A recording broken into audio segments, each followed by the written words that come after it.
अज जे ज्ञान जे पिटारे में ॿुधाईंदासीं रामायण जी हिकिड़ी चौपाई जेको तव्हां निरंतर जाप कंदा त भगवान श्री राम ऐं सीता जी तव्हां जे मथां सदैव ही कृपा बरसंदी रहंदी। वो आहे सीता राम चरण रति मोरे अनुदिन बड़हु अनुग्रह तोरे।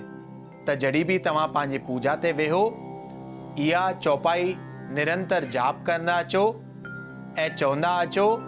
ऐं जाप करण सां छा थींदो कि हिन जो मतिलबु जेको आहे कि दिन ब दिन यानी ॾींहं खां वठी ॾींहुं मुंहिंजी जेका तव्हांजे हिसाब सां प्रीत आहे, तव्हां सां जेका मुंहिंजी प्रीत लॻी वई आहे ऐं राम जी जे मथां जेको मुंहिंजो विश्वास आहे उहो सदा क़ाइमु रहे ऐं ॾींहं खां पोइ ॾींहुं उहो विश्वास जेको आहे उहो वधंदो रहे।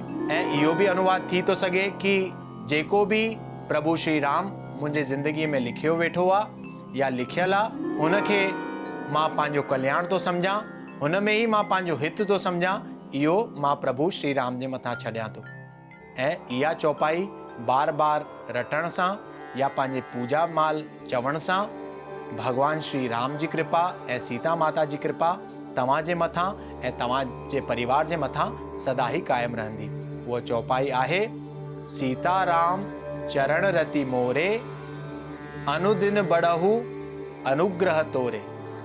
इहा चौपाई तव्हां पंहिंजे ॿारनि खे बि ॿुधाइजो, थी सघे त रोज़ हिन चौपाई जो जाप कजो त तव्हां जे मथां सदा ही श्री राम कृपा बरसाईंदा। तव्हांजी जेका भगवान सां प्रीत लॻियल आहे उहा ॾींहं खां पोइ ॾींहुं जेको आहे उहो वधंदी रहंदी।